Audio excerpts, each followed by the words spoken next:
Setiap minggu, jutaan orang menunggu chapter manga terbaru.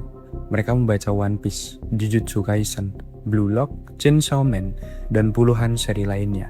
Tapi sangat sedikit yang pernah bertanya tentang orang yang menggambar semua itu. Karena di balik industri bernilai miliaran dolar ini, ada sistem yang selama bertahun-tahun dituduh mengorbankan kesehatan, waktu, dan bahkan kehidupan para kreatornya.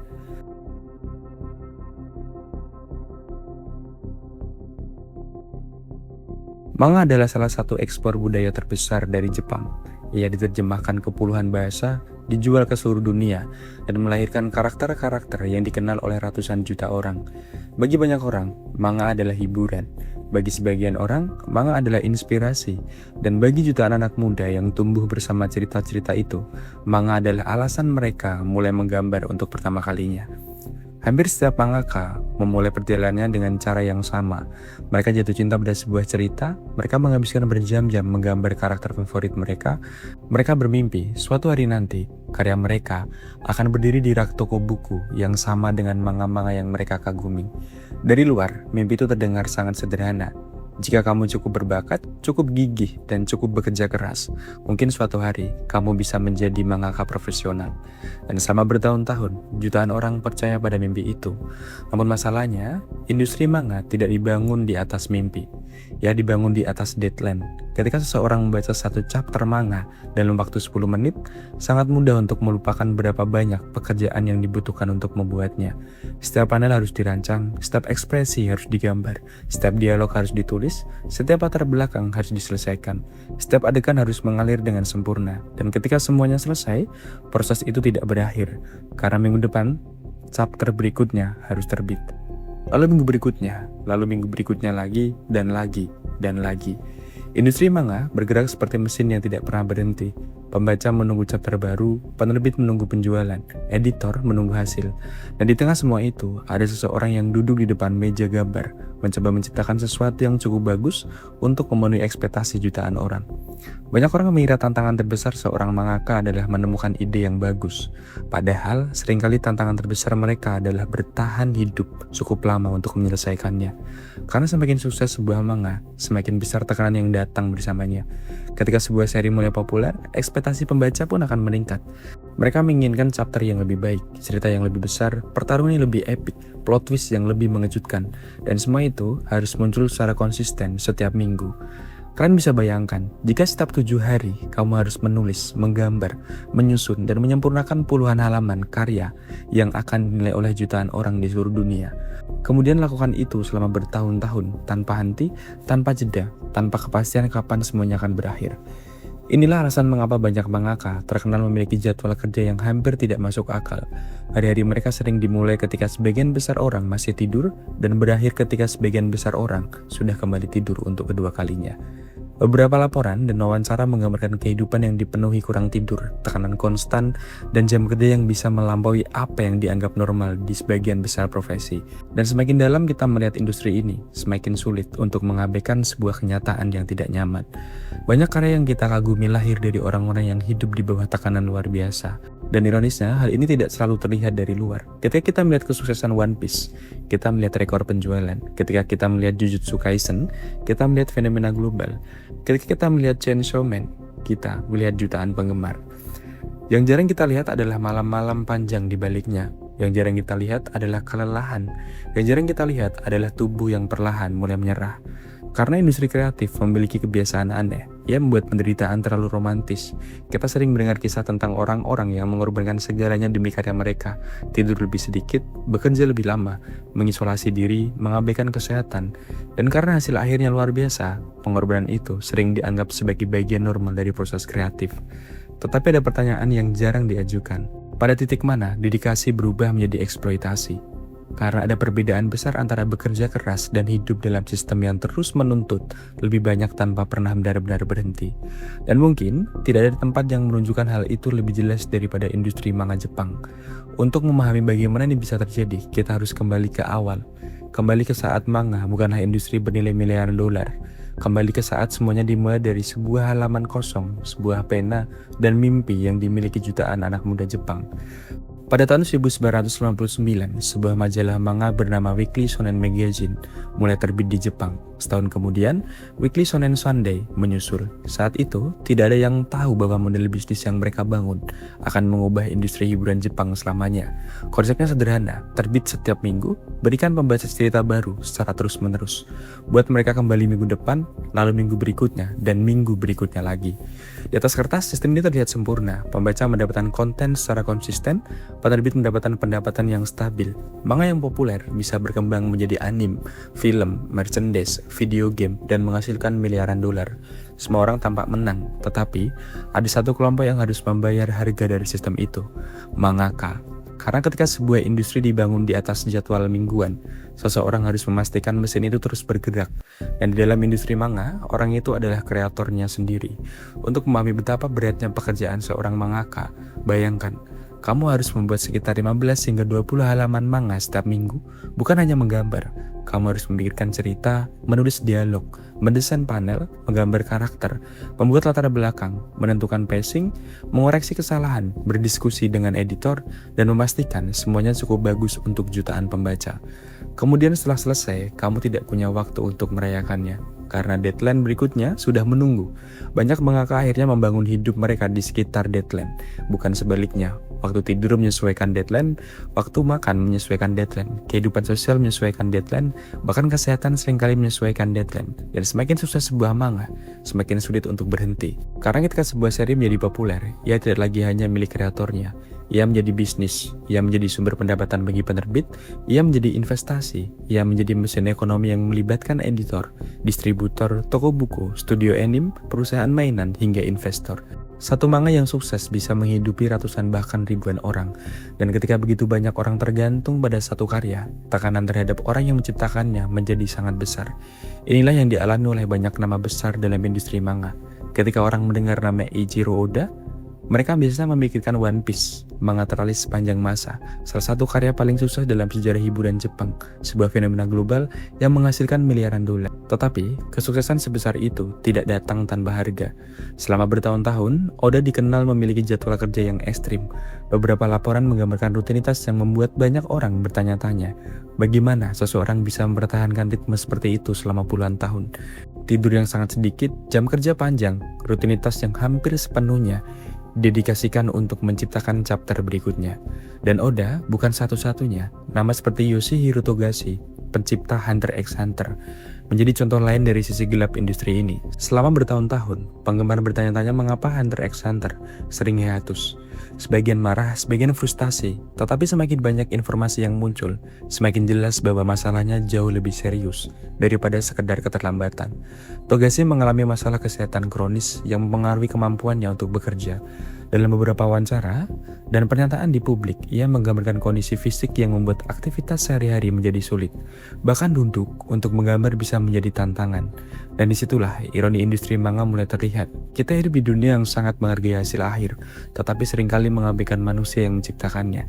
Ketika sebuah chapter terlambat, sebagian orang akan marah.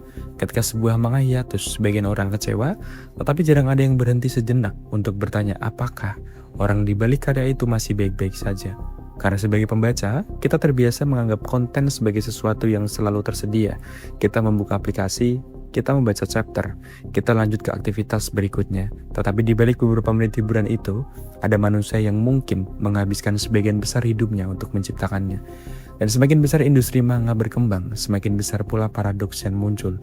Karena ini bukan lagi sekedar cerita tentang mangaka terkenal. Di bawah nama-nama besar yang dikenal seluruh dunia, ada ribuan asisten, ilustrator, seniman latar belakang, dan pekerja kreatif lain yang jarang mendapat sorotan. Banyak dari mereka bekerja berjam-jam membantu menciptakan karya yang dicintai oleh jutaan orang. Tetapi nama mereka seringkali tidak dikenal. Kontribusi mereka sering tidak terlihat, padahal tanpa mereka, banyak manga populer mungkin tidak akan pernah bisa mempertahankan jadwal produksinya. Sistem ini menciptakan sebuah situasi yang aneh. Di satu sisi, industri manga menghasilkan karya-karya yang luar biasa. Namun di sisi lain, keberhasilan itu sering tergantung pada orang-orang yang terus bekerja di bawah tekanan tinggi. Dan masalahnya, tidak berhenti di Jepang. Karena apa yang terjadi pada manga sebenarnya adalah bagian dari sesuatu yang lebih besar. Sebuah pola yang muncul hampir di setiap industri kreatif. Film, game, animasi, musik, desain, ilustrasi, polanya selalu mirip. Ada jutaan orang yang bermimpi masuk ke industri tersebut. Ada jauh lebih sedikit posisi yang tersedia, dan ketika pasokan tenaga kreatif jauh lebih besar daripada permintaan, posisi tawar pekerja menjadi semakin lemah. Ia menciptakan lingkungan yang sangat berbeda dengan industri lain. Jika sebuah perusahaan kekurangan insinyur, mereka harus menawarkan insentif yang lebih baik. Jika sebuah perusahaan kekurangan dokter, mereka harus bersaing untuk mendapatkan tenaga kerja. Tetapi, di industri kreatif, seringkali ada ribuan orang yang bersedia menggantikan posisi yang kosong. Bukan karena mereka dipaksa, tetapi karena mereka mencintai pekerjaannya. Dan justru disitulah masalahnya mulai dimulai. Karena passion adalah salah satu sumber motivasi paling kuat yang dimiliki manusia. Tetapi passion juga bisa menjadi salah satu alat eksploitasi yang paling efektif.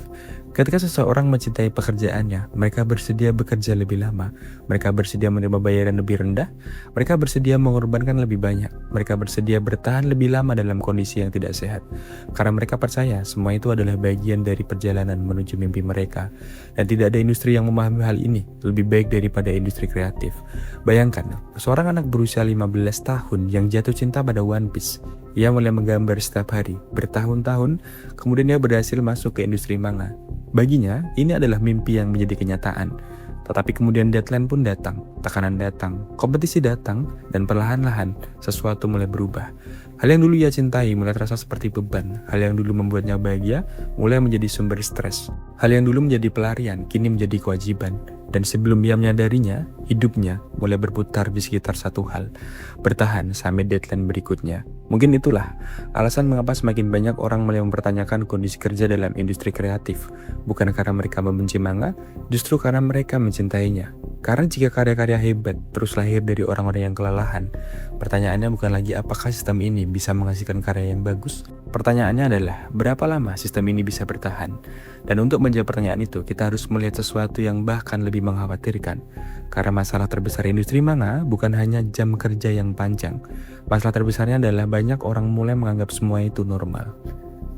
Normalisasi adalah bagian paling berbahaya dari setiap sistem, karena ketika sesuatu dianggap normal cukup lama, orang berhenti mempertanyakannya. Mereka berhenti bertanya apakah itu masuk akal, mereka berhenti bertanya apakah itu sehat, mereka berhenti bertanya apakah itu seharusnya terjadi. Dan industri manga selama bertahun-tahun hidup di dalam kondisi seperti itu. Bayangkan jika seseorang berkata bahwa bekerja hingga larut malam setiap hari adalah hal yang normal, bahwa tidur beberapa jam saja sudah cukup, bahwa mengorbankan kesehatan demi pekerjaan adalah bentuk dedikasi, bahwa tidak memiliki kehidupan di luar pekerjaan adalah harga yang harus dibayar untuk sukses.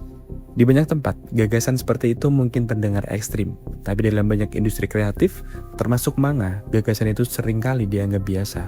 Karena budaya ini tidak muncul begitu saja, ia tumbuh perlahan selama puluhan tahun.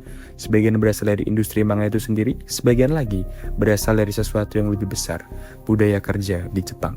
Selama bertahun-tahun, Jepang dikenal sebagai salah satu negara dengan etos kerja paling tinggi di dunia. Setelah Perang Dunia Kedua, negara itu membangun kembali ekonominya dengan cepat yang luar biasa.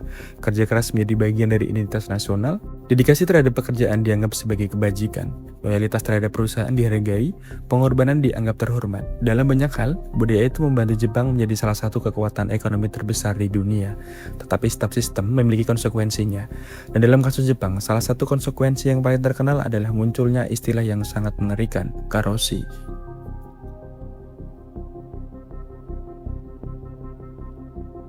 Secara harfiah, kata itu berarti kematian karena terlalu banyak bekerja. Bayangkan sebuah negara yang memiliki kata khusus untuk fenomena tersebut, bukan istilah metafora, tapi sebuah istilah yang nyata, yang muncul karena masalah itu terjadi cukup sering, hingga membutuhkan nama sendiri. Tentu saja tidak semua pekerja Jepang mengalami kondisi ekstrim seperti itu, tapi keberadaan istilah itu menunjukkan betapa dalamnya budaya kerja telah mempengaruhi masyarakat. Dan ketika budaya seperti itu bertemu dengan industri kreatif yang sudah penuh tekanan, hasilnya bisa menjadi sangat brutal. Karena mangaka tidak hanya menghadapi deadline, mereka juga menghadapi ekspektasi budaya, ekspektasi untuk terus bekerja, ekspektasi untuk terus menghasilkan, ekspektasi untuk terus bertahan. Bahkan ketika tubuh mereka mulai menyerah. Inilah alasan mengapa banyak kisah mangaka terdengar hampir sama. Mereka memulai dengan semangat, kemudian datang tekanan, datang kelelahan, datang masalah kesehatan, dan disitulah mereka harus membuat keputusan yang sangat sulit, berhenti, atau terus berjalan. Namun masalahnya, berhenti seringkali bukan pilihan yang mudah, karena di balik setiap manga populer, ada mesin bisnis yang terus bergerak. Mari kita bayangkan seseorang memiliki manga yang sedang naik daun di Weekly Shonen Jump. Setiap minggu jutaan orang menunggu chapter baru. Setiap volume baru menghasilkan pendapatan, merchandise mulai diproduksi, studio anime mulai tertarik, investor mulai memperhatikan. Semakin besar kesuksesannya, semakin banyak orang yang tergantung pada keberlanjutan manga tersebut. Dan semakin banyak orang yang bergantung padanya, semakin besar tekanan yang dirasakan kreatornya. Ini menciptakan situasi yang sangat aneh. Kesuksesan yang seharusnya memberi kebebasan justru sering menciptakan tekanan yang lebih besar. Karena ketika sebuah manga masih kecil, kegagalan hanya mempengaruhi sedikit orang. Tetapi ketika sebuah manga menjadi fenomena global, setiap keputusan menjadi jauh lebih berat. Inilah sebabnya mengapa banyak mangaka hidup dalam hubungan yang rumit dengan karya mereka sendiri. Mereka mencintainya, mereka bangga terhadapnya, tetapi mereka juga terikat olehnya. Dan semakin sukses karya tersebut, semakin sulit untuk melepaskannya. Namun ada bagian lain dari sistem ini yang jarang dibahas, editor. Dalam banyak cerita sukses manga, editor sering digambarkan sebagai partner kreatif. Mereka membantu memperbaiki cerita, memberikan masukan, menjadi kualitas karya, dan memang dalam banyak kasus editor memainkan peran yang sangat penting. Tetapi, editor juga memiliki tugas lain. Mereka harus memastikan manga tetap berjalan, mereka harus memastikan deadline terpenuhi, mereka harus memastikan pembaca tetap tertarik. Karena pada akhirnya, editor juga bekerja di dalam sistem yang sama. Mereka juga memiliki target, tekanan, mereka juga dinilai berdasarkan performa, dan akibatnya, tekanan terus mengalir dari atas ke bawah. Penerbit menekan editor, editor menekan kreator, kreator menekan dirinya sendiri. Dan siklus itu terus berulang minggu demi minggu, tahun demi tahun, sampai banyak orang yang bahkan tidak menyadari bahwa ada sesuatu yang salah. Karena semuanya terlihat berhasil, pembaca mendapatkan chapter baru, penjualan meningkat, anime terus diproduksi, industri terus tumbuh. Dari luar, mesin itu tampak bekerja dengan sempurna. Tetapi, seperti banyak sistem lainnya, masalah terbesar seringkali tersembunyi di balik hasil yang terlihat sukses. Dan salah satunya, tempat terbaik untuk melihat masalah itu adalah Weekly Shonen Jump. Majalah yang melahirkan beberapa manga terbesar sepanjang masa, Dragon Ball, Naruto, One Piece, Bleach, Jujutsu Kaisen, dan banyak lagi. Bagi banyak manga muda, masuk ke Shonen Jump adalah mimpi. Tetapi, di balik status legendaris itu, ada sistem yang sangat kompetitif. Manga-manga di sana terus dinilai, popularitas mereka terus dipantau, posisi mereka terus dibandingkan, dan jika performanya tidak baik, mereka bisa dihentikan, cepat, dan sangat cepat. Bayangkan menghabiskan waktu bertahun-tahun mengejar mimpi, berhasil masuk ke salah satu majalah manga terbesar di dunia. Lalu beberapa bulan kemudian karya itu dihentikan karena tidak mampu mempertahankan pembaca. Bagi sebagian orang, itu bukan hanya kehilangan pekerjaan, itu adalah kehancuran dari mimpi yang mereka bangun selama bertahun-tahun. Dan karena ketakutan itu nyata, banyak kreator terus mendorong diri mereka melewati batas. Mereka bekerja lebih keras, lebih lama, lebih sedikit tidurnya. Mereka mengambil banyak resiko terhadap kesehatan mereka karena alternatifnya terasa lebih menakutkan. Gagal. Inilah bagian yang membuat industri manga begitu menarik sekaligus mengkhawatirkan. Ia dipenuhi oleh orang-orang yang sangat mencintai apa yang mereka lakukan, tetapi justru karena cinta itulah mereka sering bersedia mengorbankan lebih banyak daripada yang seharusnya. Dan ketika sebuah sistem dipenuhi oleh orang-orang yang rela berkorban tanpa batas, sistem itu perlahan mulai menganggap pengorbanan sebagai sesuatu yang normal. Dan masalahnya, manusia bukan sumber daya yang tidak terbatas. Kreativitas bukan sumber daya yang tidak terbatas, energi bukan sumber daya yang tidak terbatas. Tubuh manusia memiliki cara sendiri untuk mengatakan cukup, dan ketika itu terjadi, konsekuensinya bisa jauh lebih besar daripada sekedar keterlambatan sebuah chapter. Karena di balik industri manga yang bernilai miliaran dolar, ada pertanyaan yang semakin sulit diabaikan. Apa yang terjadi ketika mesin yang selama ini menghasilkan karya-karya luar biasa mulai kehabisan orang yang mampu menjalankannya? Dan untuk menjawab pertanyaan itu, kita harus melihat bagaimana krisis ini tidak hanya mempengaruhi para mangaka, tapi juga masa depan seluruh industri manga itu sendiri. Aneh memang, tapi inilah sisi gelap di balik manga.